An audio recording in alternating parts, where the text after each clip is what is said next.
Did you know that there are 48 defunct NFL franchises? It's hard to believe today, as even the disaster that is the Washington Commies is somehow worth $5.6 billion. But who were these ill-fated teams of the past? Why did they end up folding in the most successful sports league of all time? And how cringe were their logos?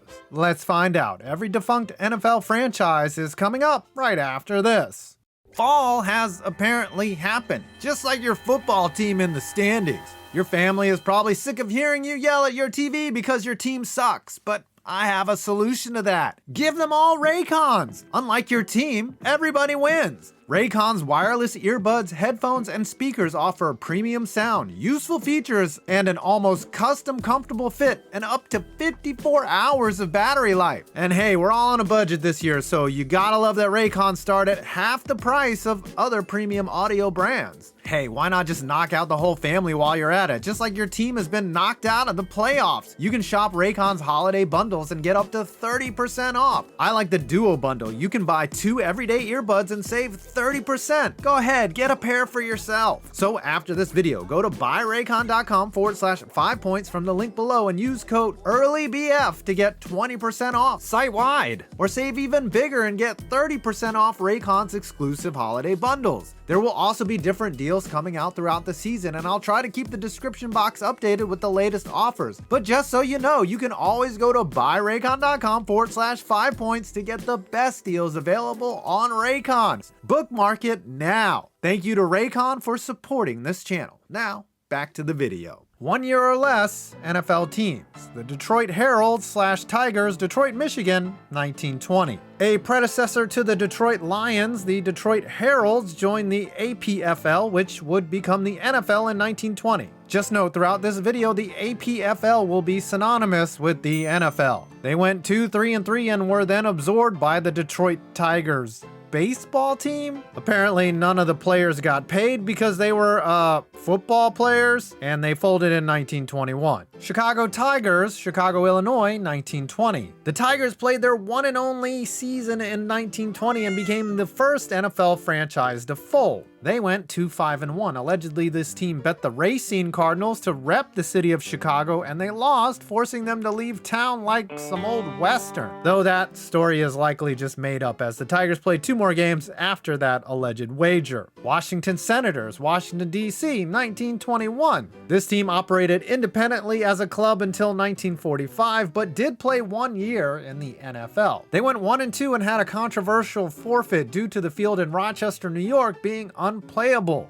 They were awarded a 1-0 win, a score which John Boys would be proud of. Tonawanda Cardex, Tonawanda, New York, 1921. This is actually the shortest lived team in NFL history, shorter than Urban Meyer in Jacksonville. The team played 1 game versus the Rochester Jeffersons and were blown out 45-0. Apparently the league fees went up to $1,000 and the Cardex couldn't afford it. They were, however, more successful than Herb. New York BRICKLEY Giants, New York, New York, 1921. The second shortest lived NFL franchise, seen less than Ben Simmons' jump shot. Also known as BRICKLEY's Brooklyn Giants, coached by Charles Brickley, they played only 2 games in the NFL and they sucked. They folded after the season. The league asked the Giants to come back in 1925, but they declined and referred the NFL to Tim Mara, and the real Giants were born. Cincinnati CELTS, Cincinnati, Ohio, 1921. The Celts, yes, that's how they pronounced it, are maybe one of the worst NFL teams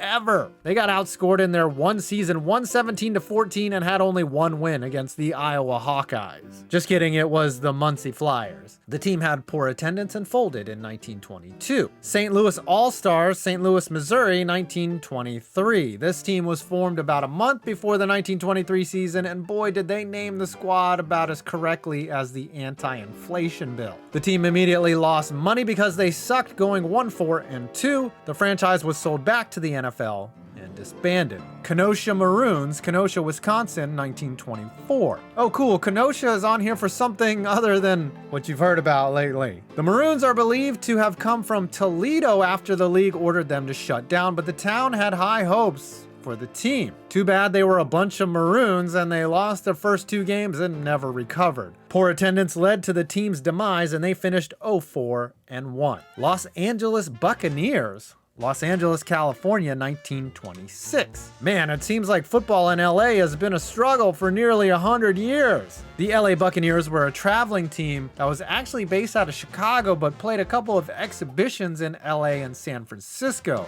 They did have a winning record, but obviously traveling cross-country before civil aviation made it hard for this team to operate, and they quit after 1 year. Hartford Blues, Hartford, Connecticut, 1926. Ain't shit known about this team other than this picture and that Giants legend Steve Owen played for them in their sole NFL season. They went 3-7. Brooklyn Lions / Horsemen, New York, New York, 1926. Coached by Punk Berryman, the 1926 Brooklyn Lions featured Rex Thomas and Herm Bagby, two players nobody has ever fucking heard of. Following the 1926 season, they merged with the AFL's Horsemen, becoming the Brooklyn Horse Lions. I'm not making this up. Detroit Wolverines, Detroit, Michigan, 1928. Formerly the Cleveland Bulldogs, the Wolverines finished third with a 7-2-1 record. However, Giants owner Tim Mara really wanted to get QB Benny Friedman on his team, so rather than trading for him, he just decided to buy the Wolverines and shut them down. Damn, that's cold-blooded. Cleveland Indians, Cleveland, Ohio, 1931. The first team to occupy Municipal Stadium, which even back then had 83,000 seats. This unit couldn't draw more than 2,000 spectators to a game. The team went 2-8 and finished in 8th place. Since they sucked, they were booted out of the league. Texans fans don't want to imagine a world like that. St. Louis Gunners, St. Louis, Missouri, 1934. The Gunners tried to purchase the Cincinnati Reds and join the NFL, but the league wouldn't have it. After they went 5-0 in 1934, the league finally let them in. Following an 8-3-2 campaign, they went back to the AFL and then folded. I guess the Gunners ran out of bullets. Baltimore Colts, Baltimore, Maryland, 1950. Wait a minute, the Baltimore Colts? What fuckery is this? Apparently after 3 seasons in the AAFC, the NFL really wanted a franchise in Baltimore. Even with Y.A. Tittle as their QB and this insane logo, the Colts struggled and went 1-11. In a financial crisis because they sucked, the team folded after the 1950 season. 3 years later, the modern Colts of today would come into Baltimore, and today they are a wild shit show in Indianapolis. Dallas Texans, Dallas, Texas, 1952. Maybe one of the worst teams in NFL history, the Dallas Texans of 1952 had the right idea, well, except they just sucked. Owned by Giles Miller, the team played in the Cotton Bowl and started out 0-9 and finished 1-11. The team was so bad they shut down operations in Texas during the season with 5 games left, and they moved to Pennsylvania to finish out the year. That sounds like something the Commanders would do. Later, the AFL would start with a team of the same name who ended up being the Kansas City Chiefs, and the NFL put the Cowboys here in 1960. But the first Dallas team was a disaster. 2-year NFL teams, the Muncie Flyers, Muncie, Indiana, 1920 to 1921. This team lasted 2 seasons in the APFL, aka the NFL, but only managed to play 3 total games. They got destroyed by the Rock Island Independents in 1920. After that, nobody would play them except maybe Ohio State. In 1921, they played 2 NFL games before leaving the league and changing their name back to the Congerville Flyers. Cleveland Tigers, Cleveland, Ohio, 1920 to 1921. The actual first Cleveland NFL team, this one had Jim Thorpe on it. However, even he couldn't save them as they went a combined 5-9-2 over 2 seasons. After changing their name to the Indians and suffering financial trouble, Jim Thorpe left to form another team on this list. Evansville Crimson Giants, Evansville, Indiana, 1921 to 1922. Joining the NFL in 1921, the Crimson Giants were a hard-hitting bunch. So hard, in fact, that the Hammond Pros asked Herb Henderson to not hit them so violently because they had to go to work on Monday. He refused, stating, "That's how tackling is done," adding, "And try not being a bunch of pussy-ass motherfuckers." No, he didn't say that second part. Or, you know what? Maybe he did. He should have. Because of financial issues, the team folded in 1922 after an 0-3 start. Toledo Maroons, Toledo, Ohio, 1922 to 1923. The Toledo Maroons are allegedly the Kenosha Maroons, but no evidence officially proves that. After going 8-5-4 in 2 NFL seasons, the team shut down and disbanded. What a bunch of maroons. What a maroon. What an ignoramus.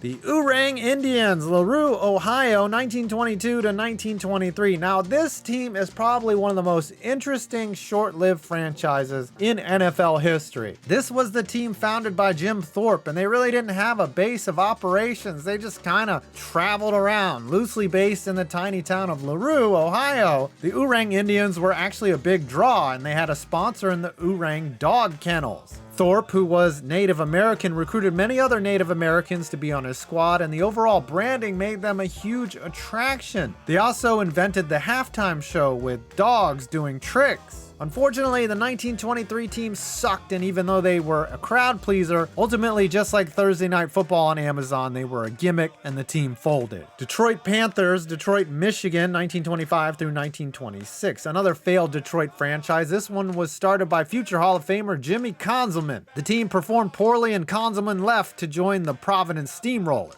And that's pretty much all I know. New York Yankees, New York, 1927 through 1928. Featuring Red Grange, this team was formed because Grange had a contract dispute with the Bears. Grange's agent, C.C. Pyle, beefed with George Hollis, and after Hollis didn't want to pay up, Grange and his agent made their own team, the Yankees. Giants owner Tim Mara didn't like the Yankees, but Red Grange was such a draw that he knew he had to play them. They tried to force the Yankees to Brooklyn, but Pyle instead formed a rival league, the AFL. Then the NFL saw them eat and asked the Yankees to come back, which they did. And they played 2 mediocre years, and then Grange got hurt, and their financials nosedived. The Orange Tornadoes, Orange, New Jersey, 1929 to 1930. Maybe the coolest name in the history of the NFL, the Orange Tornadoes were bought by Piggy Simandi, a meat salesman, and played 2 seasons in the NFL, one in Orange, New Jersey, and the second in Newark. After going 110-1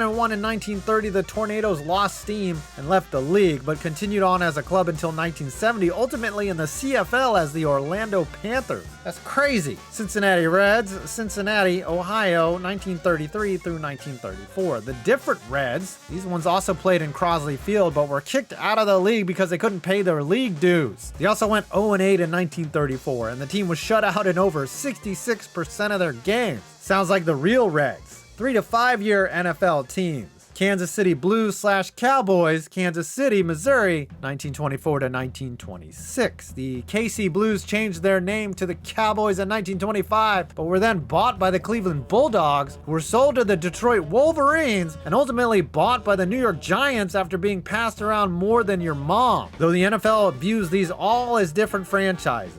Their last year, they finished 8-3. Racine Legion, Racine, Wisconsin, 1922 to 1926. Led by Coach Babe Roots, not Ruth, the Racine Legion gives us a reason to bring up the town of Racine in a video. Their captain in 1922 was Mitt Romney, cousin of that other Mitt Romney. I wonder if old Mitt had binders full of women. Whole binders full of women. The team folded in 1926 mid-season. Milwaukee Badgers, Milwaukee, Wisconsin, 1922 to 1925. Badgers? We don't need no sneaking Badgers. At least that's what the NFL thought after 1925. The Badgers were involved in controversy in that year. The Chicago Cardinals used high school players to beat them 59-0. The game was supposed to be stricken from the record, but never actually was. It actually led to the now Arizona Cardinals' one and only NFL championship, albeit controversial. Badgers?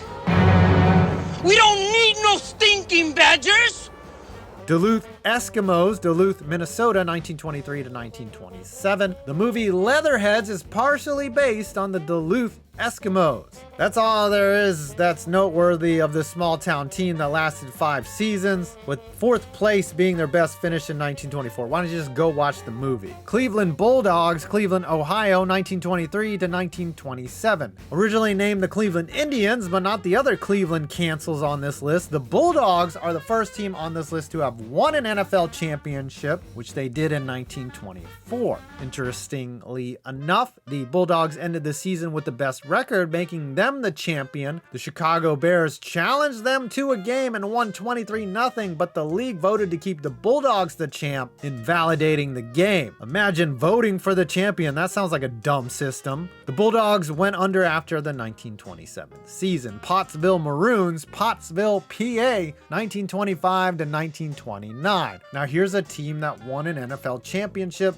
but it had it taken away from them. Back in 1925, all you had to do to win the NFL championship was to have the best record, and there were no playoffs, and that's what the Maroons did, beating the Chicago Cardinals to go 10-2. But then the Maroons played an exhibition game against Notre Dame and lost. The NFL commissioner Joe Carr suspended the Maroons for playing a non-league game and then didn't allow them to finish the season. So the championship was again controversially awarded to the Cardinals, which owner Chris O'Brien refused. But when the Bidwell family bought the team, all of a sudden they started claiming it as a championship. In 1963, it was voted to keep the Cardinals as champs, their lone pathetic NFL championship. By 1927, the Maroons began sucking and they folded. They are still glorified to Pottsville to this day. Staten Island Stapletons, New York, New York, 1929 to 1932. Apparently Tim Mara, whose family still owns the Giants, used to run shit in New York. After getting permission from Mara to put a team on Staten Island, the Stapletons set up shop across the river, and they sucked. Despite having Hall of Famer Ken Strong, they folded after 4 losing seasons.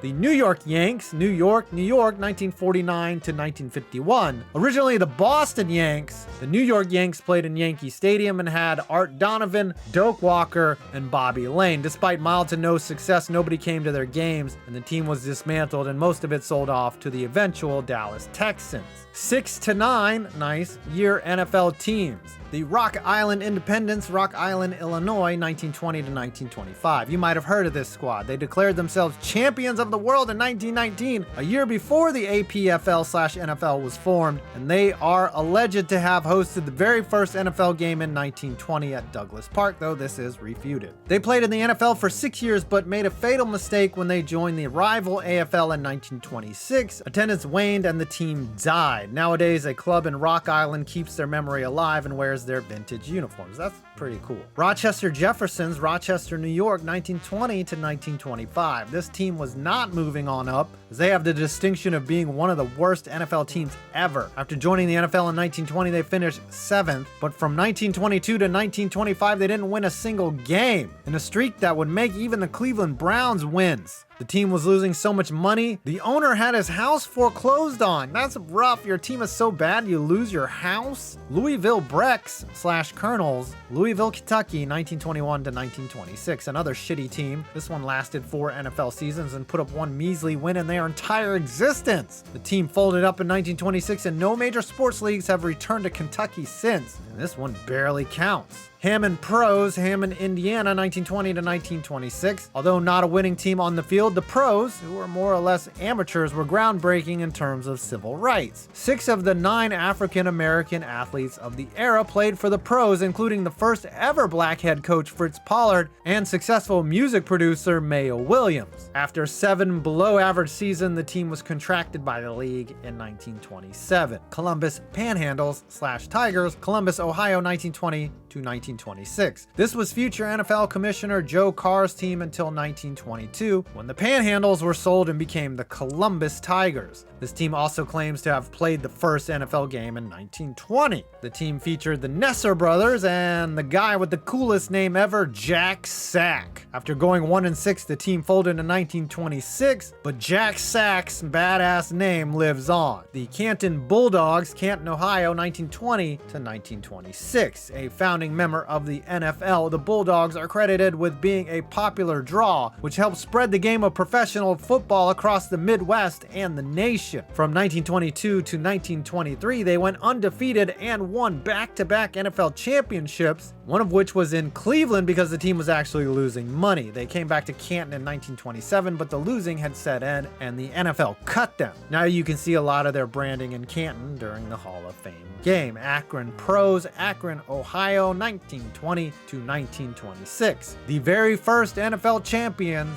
the Akron Pros played 7 NFL seasons. Their championship is not without controversy, as both the Buffalo All-Americans and Decatur Staleys complained the Pros hadn't beaten them. Sounds a lot like UCF. The Pros were awarded the championship in 1921, and 6 years later, they began sucking and folded. Providence Steamrollers, Providence, Rhode Island, 1925 to 1931, another defunct champion. The Steamrollers won the 1928 NFL championship, going 8-1-2. In 1929, the team set an insane record, playing 4 games in 6 days, playing ball that probably looked better than Thursday Night Football. Times got tough in 1929 when their best player Gus Sonnenberg became the world champion in pro wrestling and quit the team. Imagine quitting football for wrestling. Coupled with the Great Depression, the team folded in 1931. Frankford Yellow Jackets, Frankford, PA, 1924 to 1931. Though they played in the NFL for 7 years, the Yellow Jackets go back all the way to 1899 when they were a club team. In their 3rd NFL season, they would win the 1926 NFL championship, going 14-1-1. The team was a success, but the Great Depression hit everyone hard, and in 1931, the team had to shutter its doors. Though some believe otherwise, the squad did not become the Philadelphia Eagles. The Boston Yanks, Boston, Massachusetts, 1943 to 1948. A name that makes most Yankee and Red Sox fans puke. The Boston Yanks are part of the loose lineage of the New York Bulldogs, Yanks, and Dallas Texans, though the NFL views all these as separate but defunct franchises. The Yanks from Boston went 14-38-3 in 5 NFL seasons before folding, and they used their first-round pick on Fritz Barzialauskas in 1947 because I really wanted to butcher that pronunciation. Minneapolis Marines / Red Jackets, Minneapolis, Minnesota, 1921 to 1930. Minneapolis didn't want to be left out this list as they had a team on and off from 1921 to 1930. Originally the Marines from 1921 to 1924, they shut down after going 0-6. They were revived in 1929 and 1930 as the Red Jackets, going 2-16. And the NFL wouldn't return until the 60s with the Vikings, 10+ NFL seasons. Dayton Triangles, Dayton, Ohio, 1920 to 1929. A founding member of the NFL, the Triangles were the other participant in what is thought to be the first NFL game, where they beat the Panhandles at Triangle Park. After losing Jim Thorpe, the team began to decline in the mid-20s, losing a lot of games and going 0-13 in their last 2 seasons. You can loosely tie the Triangles to the Indianapolis Colts, but I ain't explaining all that. Buffalo All-Americans / Bisons, Buffalo, New York, 1920 to 1929. Another team involved in a controversial championship. This original NFL squad went 9-1-2 in 1921. However, they were forced to play the Chicago Staleys a day after beating the Akron Pros. Since they literally played the day before, George Hollis' squad whipped up on the All-Americans in what is called the Staley Swindle. Yeah, see? As the Chicago Staleys refused to reschedule the game. The team was renamed the Bisons in 1927, and they were literally the Buffalo. They folded in 1929 because that was just too stupid. And now for our longest lasting defunct NFL franchise, the Brooklyn Dodgers, Brooklyn, New York, 1930 to 1944. From the ashes of the Dayton Triangles rose the Brooklyn Dodgers. No, not the baseball team, the NFL franchise that played 15 NFL seasons. But the football Dodgers also played in Ebbets Field, kind of like when both Cardinals played in St. Louis, or both Reds played in Cincinnati. A middling NFL franchise, the Dodgers had to compete with the Giants for fans and resources and never really had sustained success in the league. They rebranded as the Brooklyn Tigers in 1944, but by then there was this thing called World War II that kept taking all their players. Geez, that sucked. Eventually the team folded and merged with the New York Yanks. The baseball Dodgers left in 1956, and it's hard to believe that New York once had 2 Dodger teams and now have none. I guess they really overmanaged that situation. Well, I hope you enjoyed this video. Please leave a like, comment, and subscribe for more interesting videos on sports. I'm 5 Points Viz, and you made it to my next video.